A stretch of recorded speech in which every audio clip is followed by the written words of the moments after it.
The MEC for Economic Development Gauteng Lebogang Maile is visiting a convenience store in Orange Farm, south of Johannesburg, that was allegedly set alight, allegedly by foreign nationals. Xolani Lamani's store was set on fire after opening a revamped version in June, resembling a supermarket. Lamani says he allegedly received about death threats. He says he attempted to open a case with the police without a success.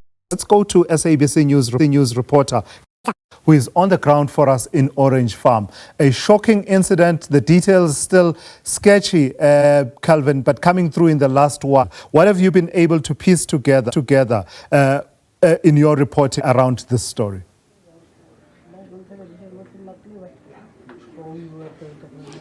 Good afternoon to you, Chula Sizwe, and to our SABC viewers at home. What I can tell you that, Chula Sizwe, the details are still sketchy for now, but I can tell you that there is a police visibility out. This is the store that you were talking about, bent to ashes. But let me enter off the shop, Mr. Xolani Lamani. Thank you very much for your time. I know the details are still sketchy, but what do you know for now? What happened? Look, on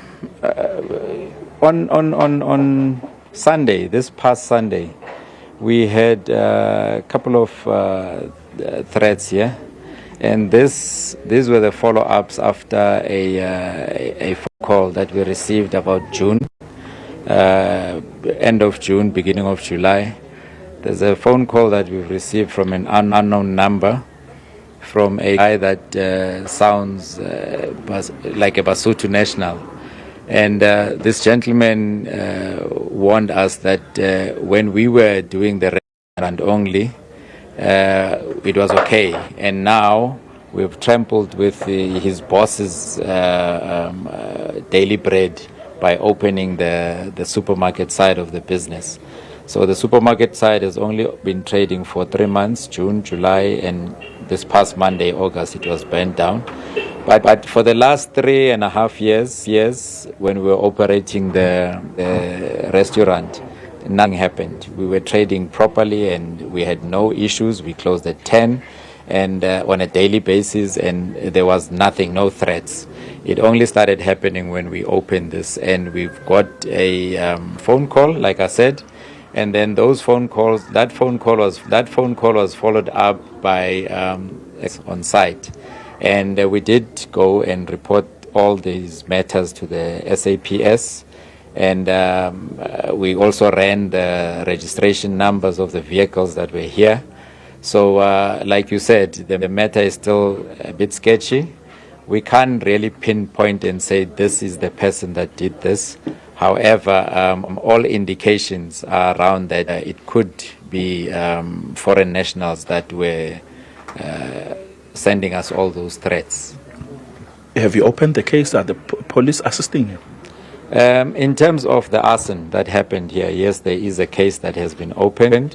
We do have the case number, but the threats, unfortunately, police said they could not open the case as it had no concrete details, and they can't just open a case because I came to report. However, they gave me the brigadier's number, I assume, because that's what they said to me, that if they come back, we need to phone immediately because the police station is not far from the store.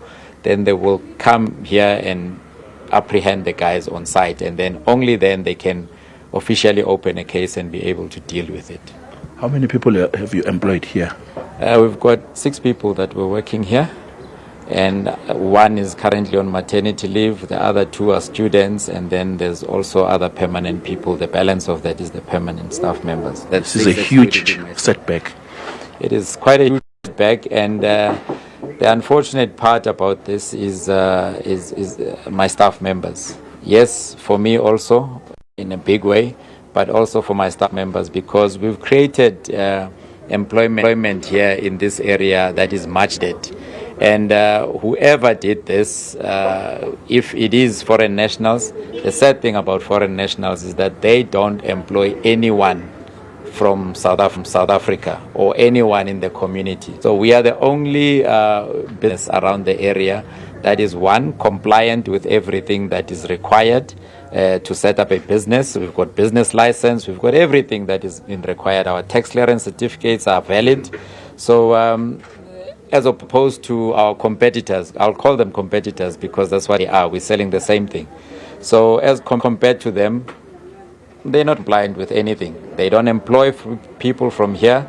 They're just not playing their part in terms of community development, be it sponsoring, be it employing, be it assisting socially. They don't do that, and we do that. So it is very much of a setback, not only for me, for my staff, but for the community that is around here, because we always try and participate positively in any area that we open a business in, and that's what we've been doing all along here. Thank you very much. Let me introduce the MEC responsible for economic development and finance. I'm talking about Lebogang Maile. Thank you very much for your time. What kind of support are you going to offer? I know there is a Spaza shop fund. How are you next to you? Thank you very much. Well, this is not a Spaza shop, as you can see. It's a proper shop. It's like a mini super. Maybe I must start by indicating that this is heartbreaking, but it's also a huge blow for our efforts of revitalizing township economies in Gauteng, because Xolani is one of the successful and proper entrepreneurs, and the people that we always talk about, that we need people like him who are prepared to dirty their hands, who are prepared to build businesses from scratch. This is not the only business he's owning. He's got other businesses, he's got other ideas. And what is important and of significance, he did tell me earlier on that, in fact, the Gauteng government, through Gauteng Enterprise Propeller, we helped him with about 570,000 to buy equipment in this shop. So he's one of the pride of our programs. There are many who have been helped and they've not reached the level he has reached, because we can only succeed in growing the economy, in fighting unemployment, if we have proper business like this one. So the fact that this has happened, it's a huge blow for our efforts, but we are informed that he has, in short, because as he has said, as a person is compliant, but he has also taken insurance, and we are hoping that insurance will do what is right, because he's definitely not responsible, and we will also want to call on the police to come of this, and we want to also call on the communities to cooperate with the police, but to also desist from making substantiated claims, because the police should be able to deal with this issue, and we want them to deal with these issues as speedily as possible. We're here as the government because I heard this morning about this unfortunate incident, and immediately we came here to provide our support to our brother and to also hear what has happened. Even the ward councillor is here, and we're happy that everyone in the community seem to be supportive. And we need to make sure that we find a way of dealing with criminality, not just related to this kind of attacks, just generally in our communities, because the condition appears to be conducive for criminals to do as they wish, and that's why they're not even scared. I mean, if you can see this place, there's houses next to this. It's a area, and I don't think it was spent late. I think it was around. Yeah, it happened around 9:20 yes, in the evening. So it was not too late, and I think it's a huge concern that people have got the courage to do this thing, and I'm sure someone has seen something. So we would ask people to come on board. How are you dealing with the issue of foreign nationals owning Spaza shops? Because now allegedly so expected to banning this shop. How are you doing with that? I remember very well you were doing Spaza shop funds. You were involved in trying to by all means to assist, especially black and young entrepreneurs. Now, how are you dealing with this matter? Because last year, if I'm not mistaken, we were covering stories where you would find children eating poisonous snacks and all of that. Now there's a spat between local business people and foreign nationals. How are you addressing that?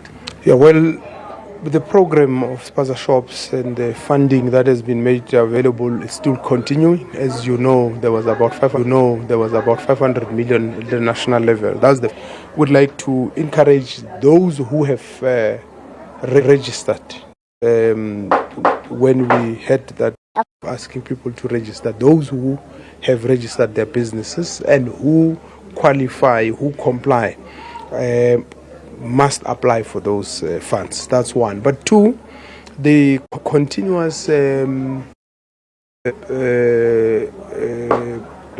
Spaza shops in the townships is happening. There's inspectors who are doing it, and perhaps not at a faster pace, and perhaps we don't have enough manpower to be everywhere at the same time. This is one area that we are definitely going to zoom in immediately. Already directed our consumer affairs unit to work with the police and all other law enforcement agencies and the municipality to ensure that all the Spaza shops that are here are compliant and are run by people who are supposed to be here, documented properly, and all South Africans, so that we don't have illegal activities placed in the name of asylum seekers in certain instances. Last week when I was covering Operation Chanela with the Commissioner of Police in Gauteng, General Tomim Tombeni, police visited some ship-ins at around 11 at night. Most of them, those they visited, were illegal ship-ins. We visited one of the ship-ins with people inside, almost 100 people, and it was closed. Police had to break that door to gain entry.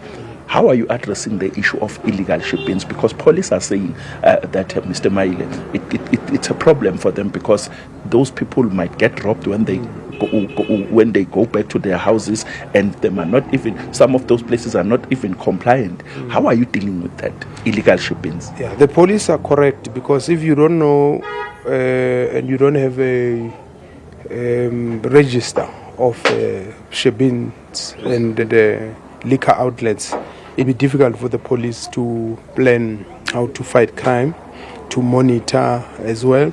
But you also have other problems like illicit alcohol activities, that actual alcohol that is fake, being sold in some of those outlets and all that. So for us, it's a huge concern. And at least with the liquor licenses, it's clear. Every outlet that has been registered and has been given a license, they've got a license, and they have to produce it every time law enforcement officers or our inspectors come in.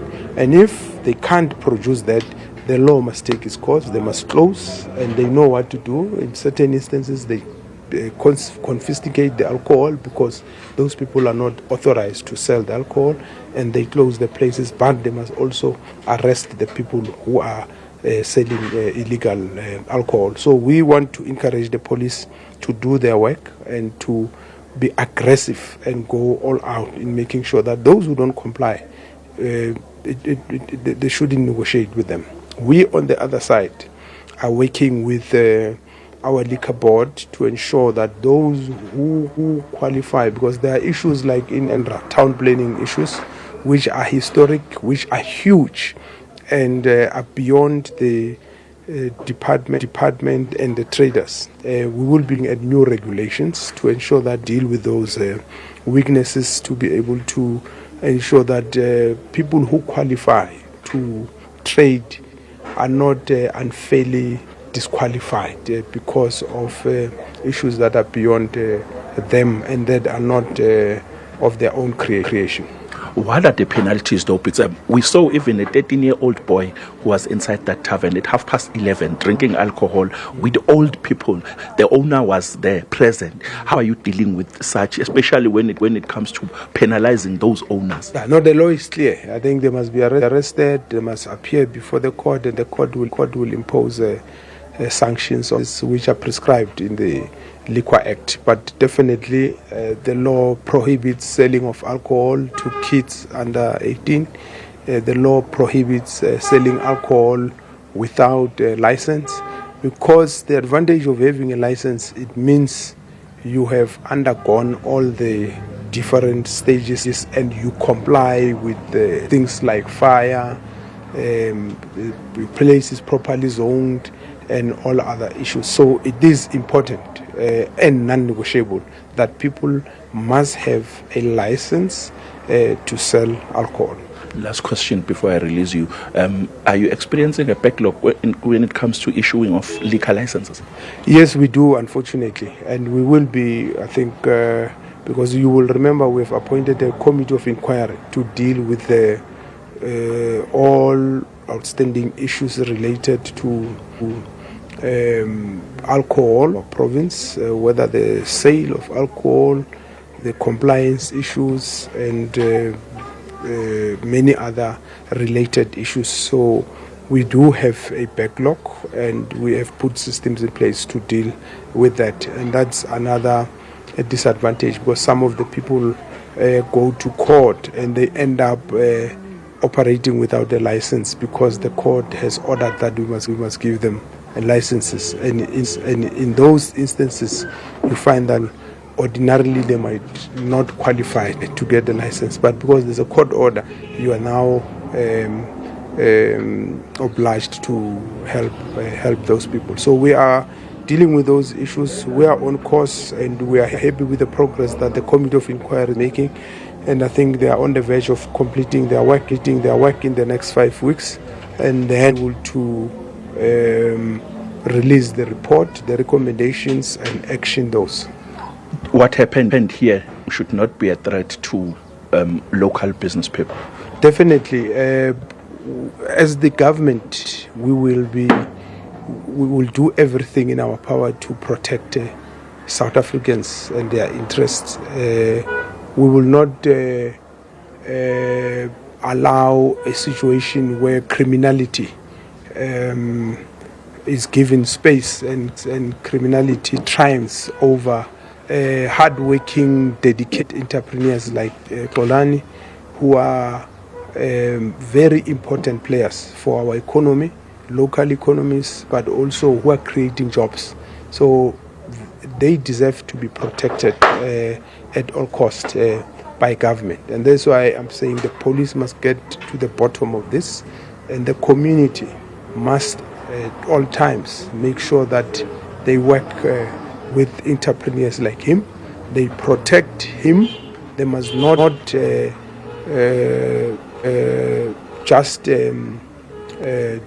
they must also take responsibility. So I saw the councillors here, I saw some ANC members, branches. So I want to call all citizens, irrespective of their political affiliation, when it comes to protecting township economy, protecting our entrepreneurs, they must unite and make sure that we protect, because if we don't succeed, I mean, this is one successful story.